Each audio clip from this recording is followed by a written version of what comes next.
We certainly know what our budget is on an annual basis. So hopefully as we go through the competitive bidding process, we'll get the very best total price that we can. Just some follow-up to that. When you think about your budget, I know you mentioned $1.2 million to pay the mortgage or however you do this. Are you figuring the cost of what to do with the old buildings? I mean, old empty buildings cost money, even if they just sit there. And then, in addition to that, there's dominoes to all that. Whether it be traffic or, there's just a lot of dominoes. So when you think about your budget, are those costs included, or do they have to just fall with the city? As far as the buildings, we don't own this building. The city owns the building. So when we vacate the building, the building goes back to the city. Those costs, whatever those costs would be incurred, would go to our city council. And I know Mr. Hartley's here tonight, and he spoke to that at great length at Highland View. One of the great concerns up there is, you take the school out of this building, it's sitting empty. There's a potential for a lot of bad things to go on up there, and what's going to happen to our building. And it's like Mr. Hartley said.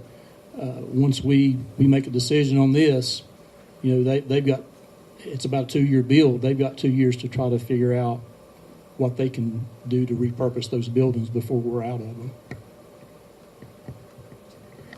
And to answer the other part of your question, our cost savings, everything that we're calculated, are school-based only.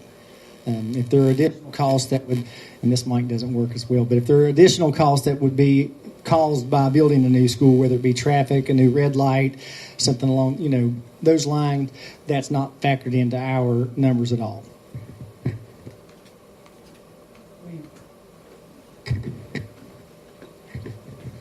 As a parent, I have a question about class sizes. I know the smaller the class sizes, the more individual attention each student gets, and the higher the test scores. So what are your thoughts on that? I'll let Dr. Perigin answer that. So two things. I can answer that two different ways. Number one, our numbers are built on our pre-K classrooms being around 8 to 10, our K through 3 classrooms being 18 or less, and our 4 and 5 classrooms being 20 or less. So that's how we've built that budget. So those are optimal class sizes. There is also educational research out there that'll tell you that there is an optimal number. If you go below a certain number, you see declines in test scores. And we are, unfortunately, different places in our city, we have really small classes. And then you go to another school in the same grade, and they're bursting over. And so that's an issue that the consolidation would also help out with. Great question. Just a follow-up with that. As far as consolidation, one of the things that's going to do is to equal up classroom sizes. I mean, if I have a classroom and I'm teaching 25 kids, and across the city, someone else has a class, there's 10 or 15, I'm going to be a little upset. And we got great faculty. I'm not saying that they are, but sometimes it does cause a little burr under their saddles. And when you even this out, it's best for our students. It's best for our faculty. We make the best use of all the resources that we have, the limited resources that we have here in the city of Bristol, and it'll make a smoother flowing transition, we believe.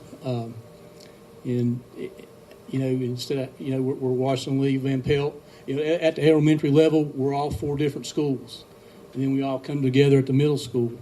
If we go to 2 elementary school models, and if we use the primary intermediate model, they're Bearcats from day one. Everybody's pulling the cart the same way from day one, the same way, the same direction, and using the same resources. I've not seen anything, I don't think I've read anything or seen anything here tonight about the cost of bringing Van Pelt to a 21st century school. is a great question, and it's also a question that Kimberly Widener just posed on Twitter. So your timing is impeccable. So we have had a great relationship. It depends on who. We've had a great working relationship with City Council in this aspect. School finance is a crazy way to do finance, and Ms. Jones will tell you that right from the get-go. And if you think normal finance is crazy, just look at school finance. I have to develop a budget every year that if I overspend, I could go to jail, but if I underspend, I have to give the money back. So we have to hit our budget right on the penny. And I think a few years ago, City Council saw that was a very difficult task to do. And so they gave us the authority that up to $200,000, if we don't spend it, we can roll that over into our capital account. And so because of that, we've been able to build up a little excess money in our capital account. We use that money to redo the track, build a new tennis court at Virginia High School this past spring. So we do have some money in that account that we could use to upgrade Van Pelt, which part of that would also include building some new walls. That's the 70s model, open classroom California model. And so we would, that would be one of the upgrades that we would do there. I don't know that we can make it a 21st century school, but we're certainly going to do our best to update it. Any of y'all have? I was just saying, I was fixing to bring that up. Van Pelt was built in 74, 75, so it's our newest school, but we are definitely committed to doing some things up there, as whether it's a K-5 or a 3-5. There's some things we need to do, closing the classrooms and bringing some things up to speed there, and that's definitely a big part of our plan. Is if we build a new school, to bring that one up to the expectations and give our kids two great options as schools for the elementary age. And so we are definitely committed to that. That's part of the grand plan. Great question from here in the audience and from Kimberly on Twitter. So I'd like to add that the other thing that I feel, I like the idea of community schools. I grew up that way. I grew up, went to school here in Washington Lee the very first year it was open. Things change, times change. But I think the other benefit of a new school is economic development for the city. When you look at a new building, people wanting to locate here, and you've got a new 21st century school, I just think that's a big benefit to the city. Head back over here. That's great. You keep talking about the 21st century school, and I'm just wondering how this building is going to facilitate learning. Like more specifics, like how are you structuring it that it's going to help us with our instruction? Great question. If you don't know, Miss Groves is one of our teachers here and a phenomenal teacher. We're lucky to have her. So thanks for that great question. She's always thinking about good instruction. And so what we hope to have is up-to-date classrooms where we can have STEM labs, we can have science labs, we can have opportunities for students to do project-based learning. This school was built for class sizes of 30 students in an elementary school lined up in rows and desks, and that's not what we intend to happen with our new elementary school. Any questions more specific? I mean, we could talk about pedagogy and all that stuff and bore everybody to death, I'm sure, but is there anything more specific you'd like to? Mostly I just want to know if we're going to be, once we get to this point, if this happens, are we going to be involved in what that structure is going to look like?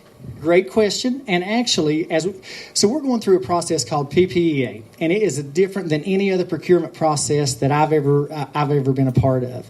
And PPEA is a benefit to localities because we can get rid of the design process. We don't have to procure for that.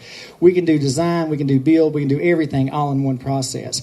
And so as we've been working with the group who's going to possibly put in an unsolicited bid, they came in and we had a stakeholders group, parents, community members, teachers from all levels come in, and they provided input as to what we would like to see in this school. And so, once we get that unsolicited bid, that input from folks right here in Bristol will be part of that going in, and then we will continue. The other thing about PPEA is that it's about the requirements for public hearings are about double what it is under a normal procurement procedure. And so we're just getting started with public hearings. So we anticipate getting a lot of feedback from our teachers, from our community members, from our parents, and this is a good start for it. Another question is, what about the administration? Like for our school, we're going from about 200 students to then 600, and I know I can call the front office and say, this is going on in my child's life, and our principal is wonderful and knows exactly who my child is, knows each and every student, and so how is that going to work tripling the size of the school? So, again, we're required by state code to do certain things, and one of those, if you get above a certain number, and off the top of my head, I'm going to say it's 450, you have to add another administrator to a building. So, but regardless of that state code, with a school the size of 600, we would have another administrator in that building as well. So that kind of cuts the number in half. I would also say to you that the principal of this building is also very concerned about that exact same thing. She makes home visits to our parents over the summer and throughout all different times of the year, which she thinks is very doable for 200 students or 190 students, 195 students, maybe not so much for 600. So we certainly know that there's going to be some give and take as we make a change to a bigger school.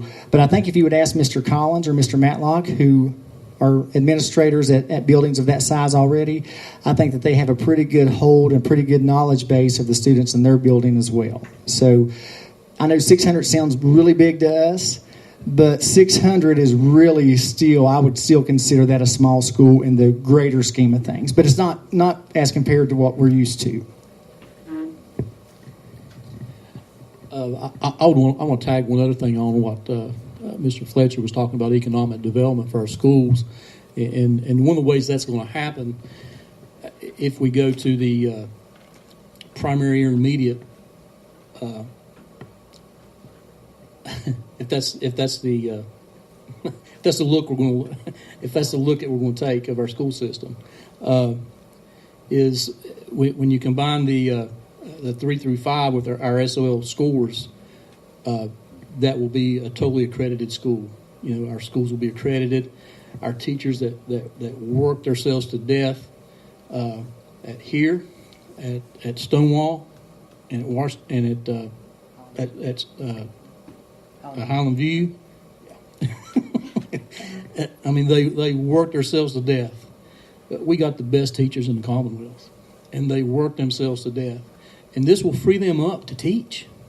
You know, I mean, they still got standards to meet, but when we have all of our students together with a combined score, we easily will meet accreditation numbers. And I'm not a teacher, but to me that would have to be such a huge relief coming in every year knowing, hey, I've got some freedom here. I can do what I need to do in teaching students to learn in a way they're going to remember it, not learn just to be able to test on a score on a test. And I would add to that, Mr. Alvis, is that I think when we are able to get that stress and that pressure off of us, I think we're going to see our scores go even higher because, I mean, you know, very few people work better under pressure. Some people work well under pressure, but very few people work better under pressure. And unfortunately, we've gotten to a situation where we put a lot of pressure on our teachers. And this model would alleviate that to some degree. We have another Twitter question, and it's also from one of our teachers.